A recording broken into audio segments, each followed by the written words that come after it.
အားလုံးပဲမင်္ဂလာပါကျွန်တော်ကတော့ train crafter ပါနော်ကျွန်တော် YouTube မှာဗီဒီယိုတွေတိတ်မလုပ်ဖြစ်ဘူးနော်ဒါပေမဲ့ကျွန်တော်မှာလည်း fan ရအဲ့လိုများတာမဟုတ်တော့လေကျွန်တော် YouTube ကိုတိတ်ပြီးအာရုံမစိုက်မိပါဘူးနော်ကျွန်တော်လက်ရှိမှာတော့ဘာမှတော့မလုပ်သေးဘူးမဲ့ဒီနေ့တော့ကျွန်တော်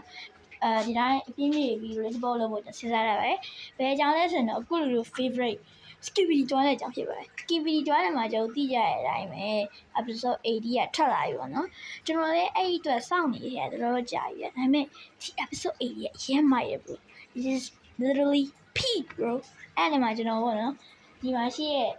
အဲ့ Tiger Speaker Man ရဲ့ upgraded file ကျွန်တော်တွေ့လိုက်တဲ့အချိန်မှာကျွန်တော်လုံးဝအံ့ဩပါတယ်ဒါပေမဲ့ that's too tiny bro ဒီတော့ကျွန်တော်တို့အဲ့လက်ရှိ episode 80ကြောင့်မပြောခင်ပါဆိုရင်သူ့ရဲ့ပထမအဆုံး version ကိုသွားကြည့်ရအောင်သူပထမအဆုံး version မှာဆိုရင်တော့သူကလုံးဝသူ့လက်မှာပေါ့နော် laser cannon တစ်ခုတော့ရှိရဲအဲ့ plasma cannon တစ်ခုနဲ့သူကရန်သူကိုပစ်လို့ပဲရရပါတော့သူ့မှာ cold power လည်းမရှိဘူးပေါ့နော် cold တော့ရှိမယ် cold energy power မရှိဘူးပြီးတော့သူ့ရဲ့ speaker ရလည်းအဲ့တော့အဲ့လောက်ကြီးအတန်ရမကျဲဘူးပေါ့နော်ပြောရင် phone နဲ့ရအဲ့တော့ကျွန်တော်ဒီကောင်ကအဲ့ပထမ found ပြီးတော့သူက effective ဖြစ်သွားပြီးတော့မှ Skibidi လက်အောက်ကနေပြီးတော့မှ Skibidi scientist ကနေသူ့ upgrade လုပ်ပေးလိုက်တဲ့အချိန်ကျတော့သူ့မှာ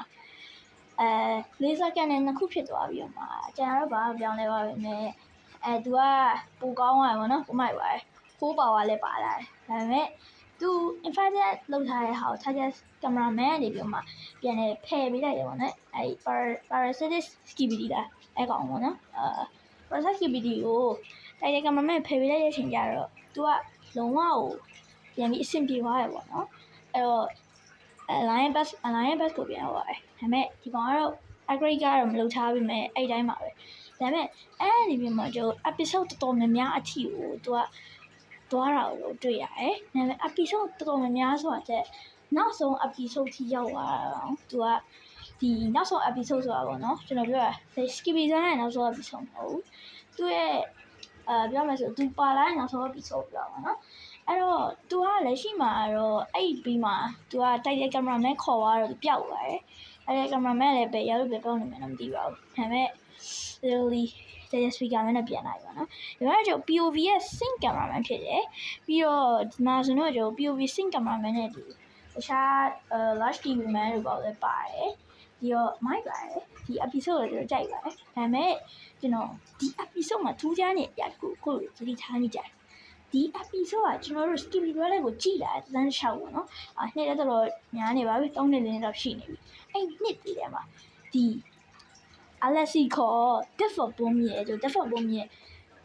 ဒီယိုပေါ့နော်ဒီအကုန်လုံးကဒါပေမဲ့ဒီ episode ကဒီတော့ Death of Bomb မပါတဲ့ဗီဒီယိုဖြစ်တယ်ပေါ့နော်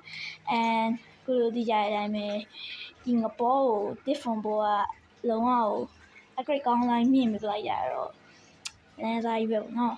ကျွန်တော်လည်းဗီဒီယိုအရှိကြီးတော့တိတ်မလုပ်ချင်တဲ့အတွက်ဒီမှာပဲနိုင်ကောင်းတာပေါ့နော်အဲ့တော့သူ့လိုနေဗီဒီယိုလေးများများရတယ်ဒီဘက်ကိုပြန်လာဖို့လည်းရှိရများဆိုအဲ့လိုမဟုတ်ဘူး